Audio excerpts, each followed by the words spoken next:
Hey all, and welcome back to Fuzzy Ducks Gaming and the third episode of the Play With Me Tornado Shot series. As following on from the last video, I created a boss rushing strategy that I wanted to do to turn over currency really quickly, and it's worked amazingly. Done it for about 9 hours, probably sitting on about 70 divines worth of loot once I sell everything, and the only investment into the strategy is scours and outs for your maps. If you want to know the strategy, rewatch episode 2, it's explained in detail there. So now I need to either sell all of the loot and make some upgrades, or maybe keep the maps and the invitations and do some sort of invitation farming strategy next. I'm not sure at this stage of recording the video what my next strategy is going to be, because I want to make my upgrades first and then decide what best suits the character. So what I'll do is go and POB what I think we can do for upgrades, then we'll go and buy them, and then I'll go through the upgrades to the gear and exactly what we've got.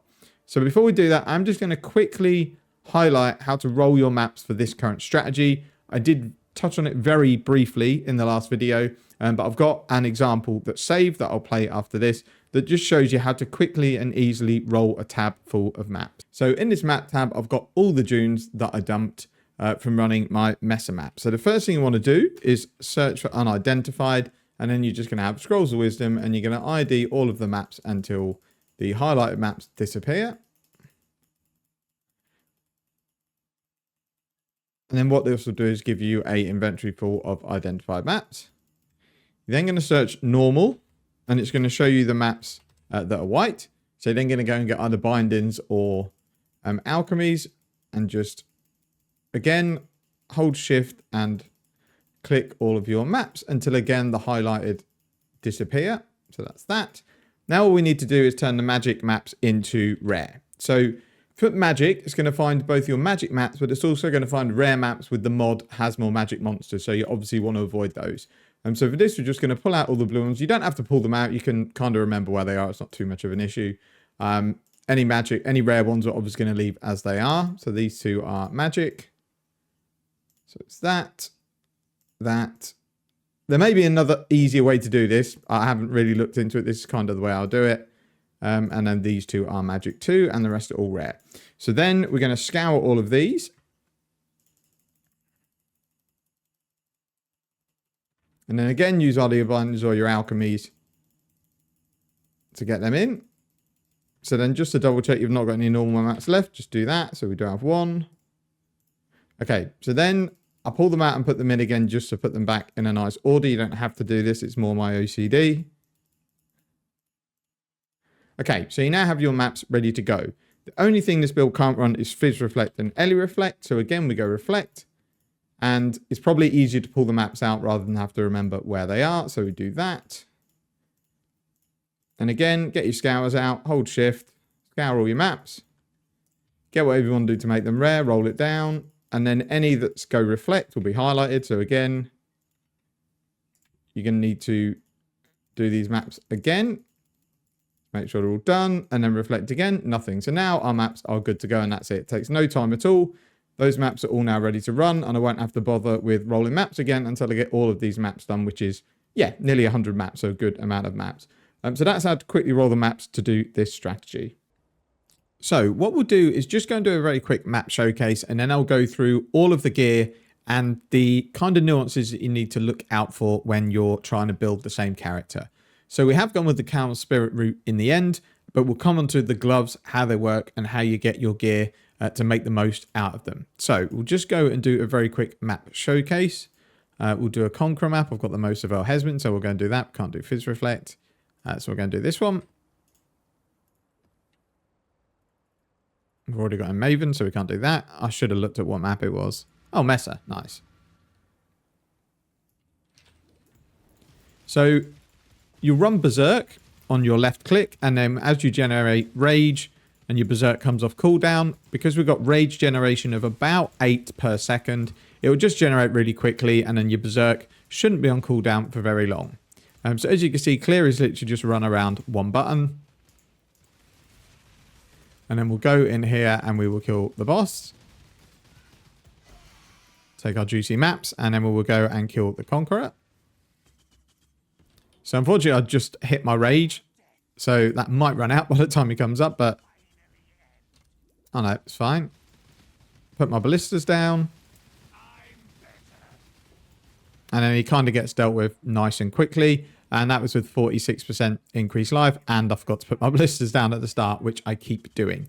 But yeah, super simple play style now. The damage is good, but it has been expensive to get to this stage. So we'll just portal out of the map really quickly and we will go through the gear. So the first thing to talk about is the rage generation mechanic on the build. Now, tons and tons of people are doing exactly the same thing. So if you've already built a Tornado Shot character like this, there is nothing new here. The speed of the build, the damage, and some of the defenses comes from these gloves called Calm Spirit. And what they do is they turn your life regeneration into rage regeneration. So for every 100 life that you regenerate per second, you regenerate 1 rage. So you want to get as much life regen in the build as you can without compromising too much. I've got not a very good pair because I actually had these drop. If you were buying these yourself, you can maybe try and get a pair with a good corruption implicit, or at least with a better life roll.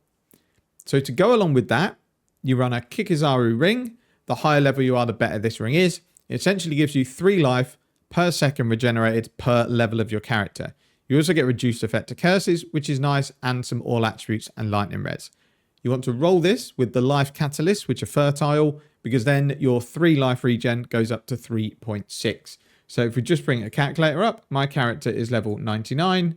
So we'll go 3.6 times 99. So just from the ring, I get just under 3.6 rage regenerated per second. So to go along with that helmet, I've also got T1 regenerate life per second. The reason I bought this fractured base is the Tornado Shot enchants are still super expensive. And I tried to buy one for like 16, 18 divines. No one responded. And I think there's a queue for lab runners to get this enchant. So I'm not worried about it for now. I've just bought this base. I've done reduced mana cost of attacks up to grand because I need it to make sure my mana's nice and comfy. I've done Fizz taken as fire as my other implicit. You would probably be better off doing mana reservation because then you probably don't need as higher reduced mana cost. And then for the helmet, you just want to get life and as much resistances as you can. The boots are also a bit of a pain because you need to get a high level of avoid elemental ailments on your boots to make the rest of them a bit more comfy with the attributes and resistances. So this is tier 3. So you have to elevate this up from greater, which is 2 orbs of conflict, if you get lucky and get them to go up both times. There are ways around this. You can overcap your spell suppression, and every 2% suppression you overcap, you get 1% ailment avoidance because of the unique jewel that we use in called Ancestral Vision.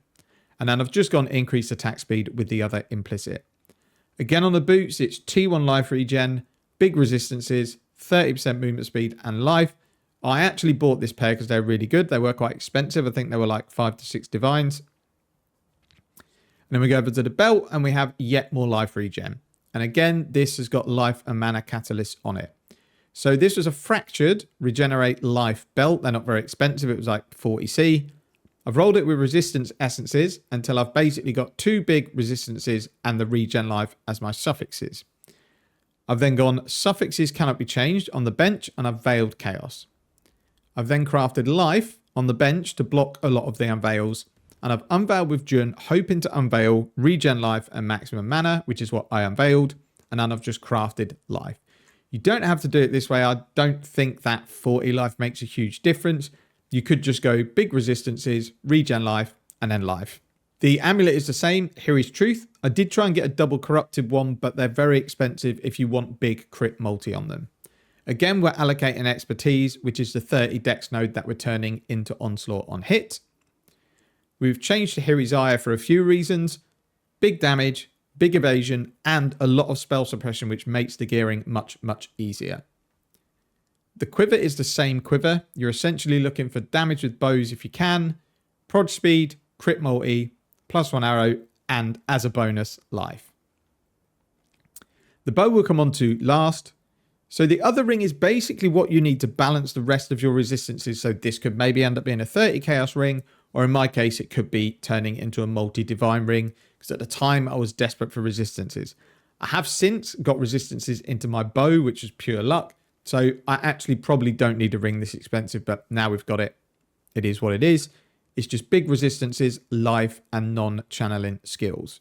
So now we'll just come on to the bow. So originally I crafted a bow that had +1 arrow and about 950 LED PS, but I realized that you can craft a bow for cheaper, forget the plus on arrow, and you can get much, much more DPS. In PoB, this bow I'm using now is about 28 to 30% more damage than my other bow that just had one extra arrow. Now, arrows are great for tornado shot, but even without the arrow on the bow, I still have 9, and that is plenty. So let's go over crafting your bow. First thing you need to do is get a fractured T2 elemental base. You can either do ivory bow or spine bow. Ivory bow might end up being a little bit cheaper, and honestly, you don't really want to be paying more than 4 divines for this because it's going to make your craft probably too expensive that you might as well buy the finished bow. So spine bows are, no, they're about the same. So let's say it's 4 divines to get this bow. You either want, as I say, fractured lightning, fractured cold, or fractured fire of T2. I'll put this trade link in the video description just so you can use that to get your bow. Once you purchased it, so we're already at 4 divines, we need to craft it. The way you're going to do it is essences. So if we go into Craft of Exile, I have a bow off trade here, which was 3 divines, and we've got fractured fire damage. What you're going to then do is either roll lightning essences or cold essences. So it's going to be wrath or hatred. You're basically spamming deafening essences until you get all 3 elemental prefixes with an open suffix, and you want your prefix that you're not rolling with your essence to be tier 2 minimum. So what this tool does very quickly is it says, craft me a bow with T2 cold damage minimum as a prefix and an open suffix. Now, if you do get an item with full suffixes, you just have to try and annul off a suffix. So let's just do start simulation, and it's going to do 15,000 essences. And it said it's come back and it's done 127 essences per craft. So that is around 3 divines worth of essences because they're about 40 to 42 essences for a divine. So all you're going to do is manually spam your essences until you get an item like this. So you have your 3 elemental prefixes and you have an open suffix. What you can do then is craft prefixes cannot be changed. So let's say you rolled this bow. So you got this dexterity that you don't want, and then you'll craft prefixes cannot be changed. Now you need to decide whether you want Ashleen or Veil Chaos. For this bow, 100% recommend Veil Chaos. Yes, there's potential. I think it's 1 in 10 that it fills the suffixes. The problem is Ashleen is just way too expensive. So the first thing is that to get Ashleen ready, we can't have this dexterity, because it could be that it doesn't remove that dexterity and then you're stuck with it on your bow. So what you have to do for Ashleen is, where we would Veil Chaos, we can just Veil Chaos from here, and that's kind of done. With Ashleen, we actually need to scour to get rid of that dexterity and then add prefixes cannot be changed back in. So it's an extra 2 divines. Ashleen then costs 4 divines. So we're already, even if you hit, 6 divines more expensive than our first attempt at Veil Chaos.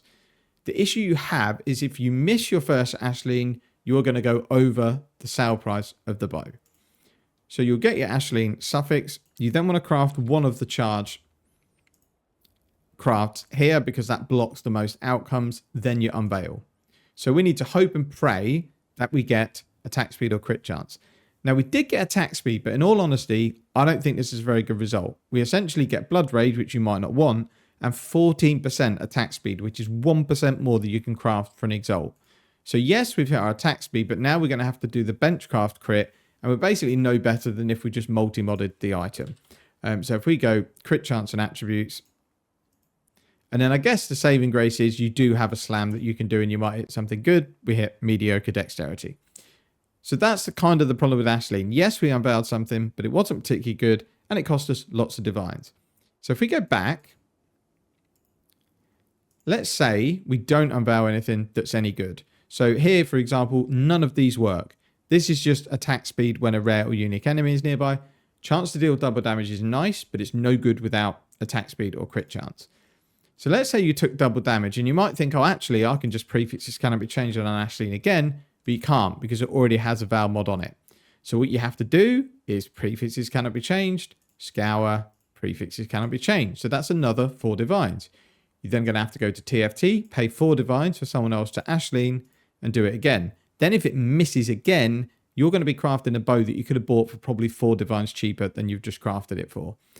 So again, just for purposes of completion, we'll go and craft another one of the charges, and then we'll unveil and hope that we finally get the crit one we've been looking for.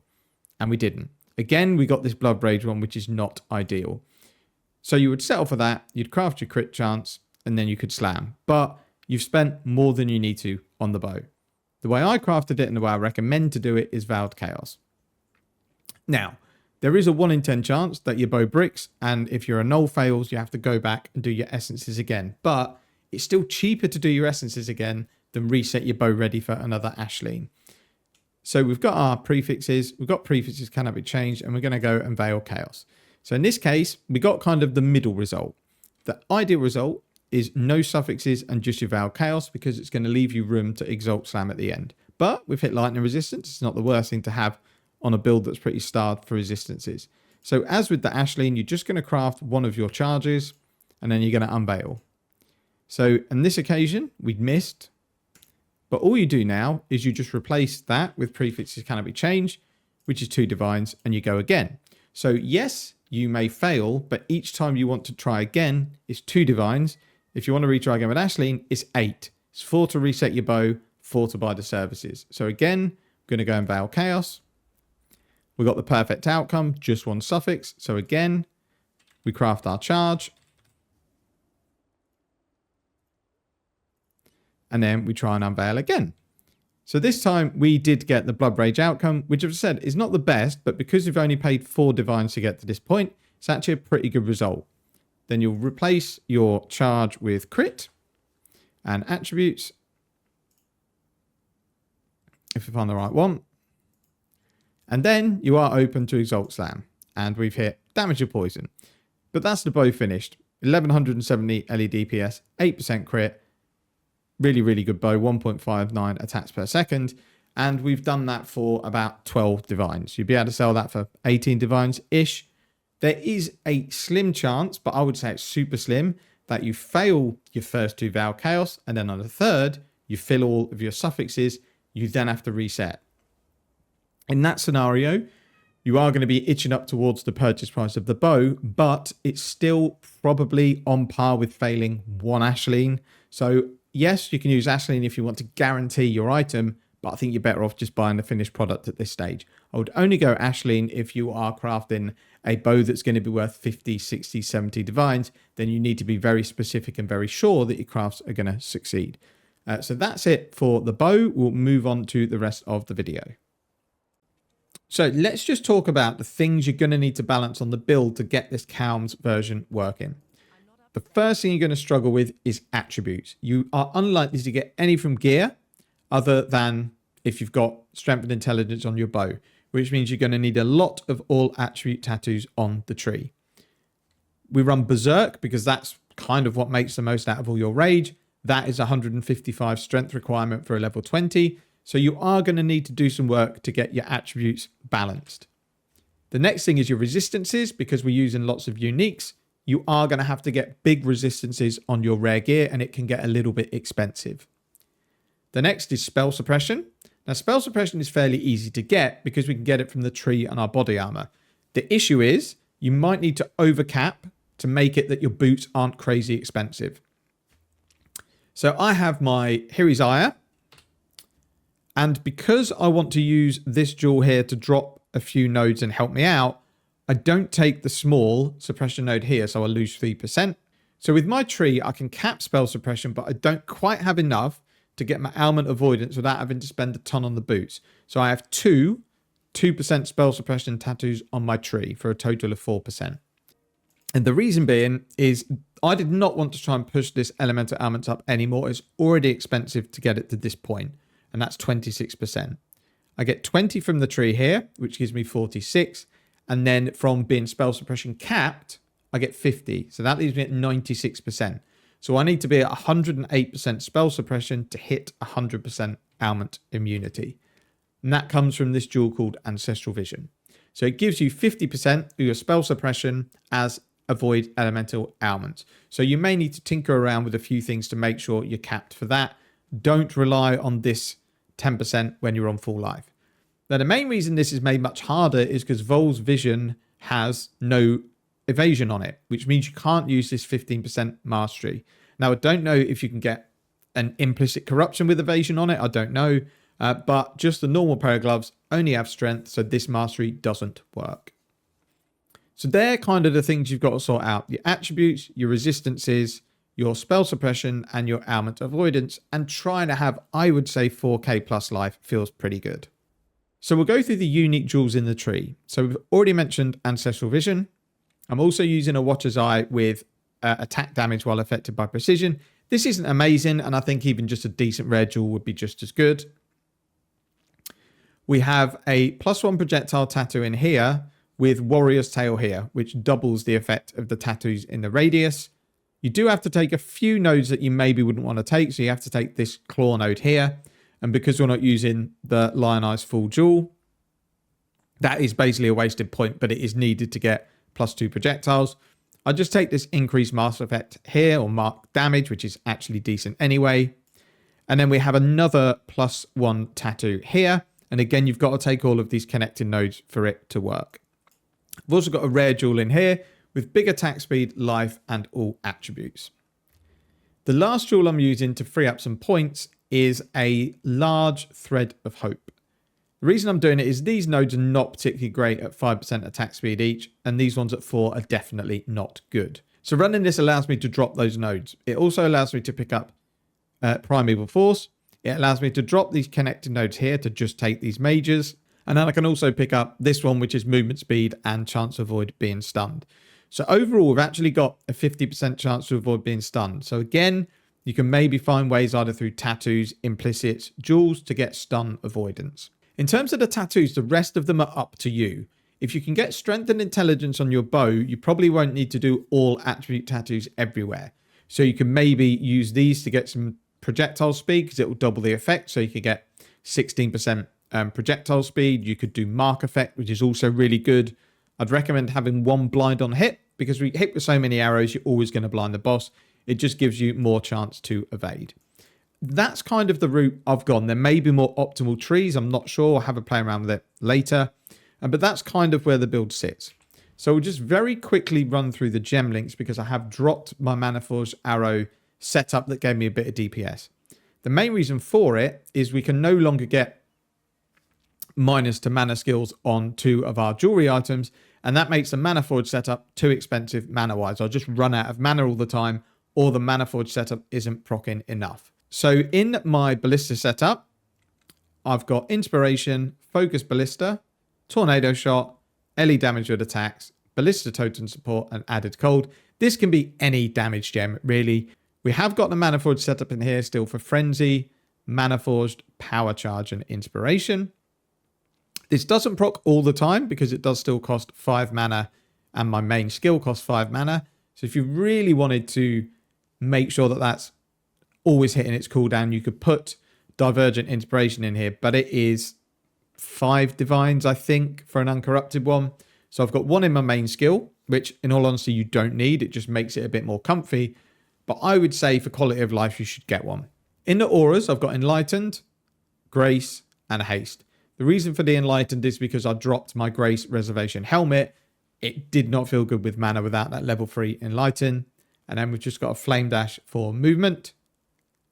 The main 6 link is Divergent Tornado Shot for extra attack speed, crit damage, Awakened LE damage with attacks, Divergent Inspiration, Trinity, and Mirage Archer.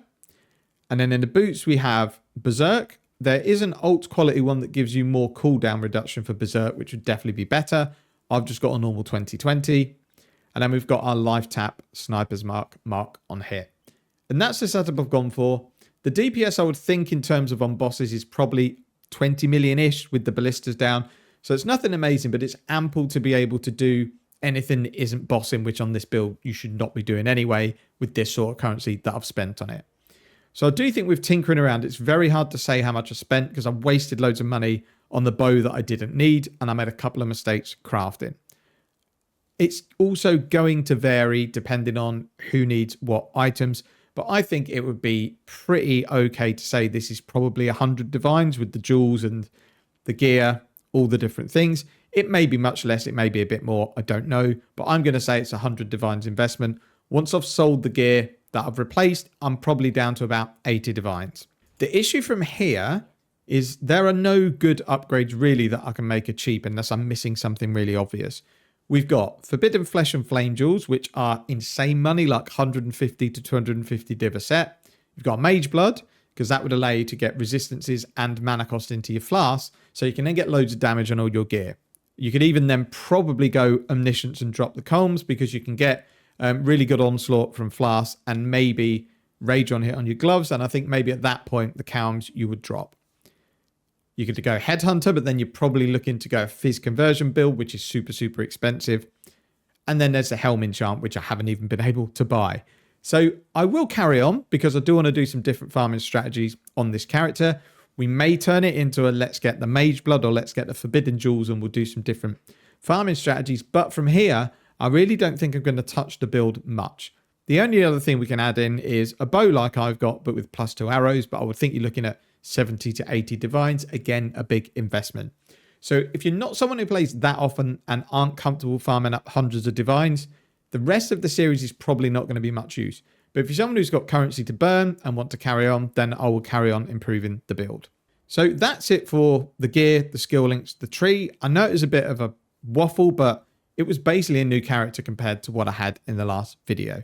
So now I need to go away and think about what my next strategy is going to be, and I'll be back with you shortly. So let's go over the next strategy. Now, this is the second time I'm recording this video because the strategy I decided to do I did not like at all, so we switched things up a bit. The original strategy was trying to do Harbingers with Metamorph and Essence and Altars. The issue I had is the Harbinger Scabs are quite expensive, and unless you get Fracturing Shards, you're going to lose money, and they do take quite a bit of time to do. You have to hang around, and I've built this character for speed. I don't want to hang around in a map, so I've changed the strat slightly, and we'll go through the strategy. Now, the original idea was that we just don't take many map nodes because I don't need to sustain because the amount of maps I've got. However, we are over sustaining anyway, which is really nice because I want to try a different set of maps rather than the same messer that we were doing before along with Dunes. So the strategy is working pretty well, to be honest. We've got some really good loot. We did get a lucky drop of a Immortal card, which is about 7.5 divines. But overall, I'm really liking this strategy. It's quite quick. It's a little bit deadly, but it's fun.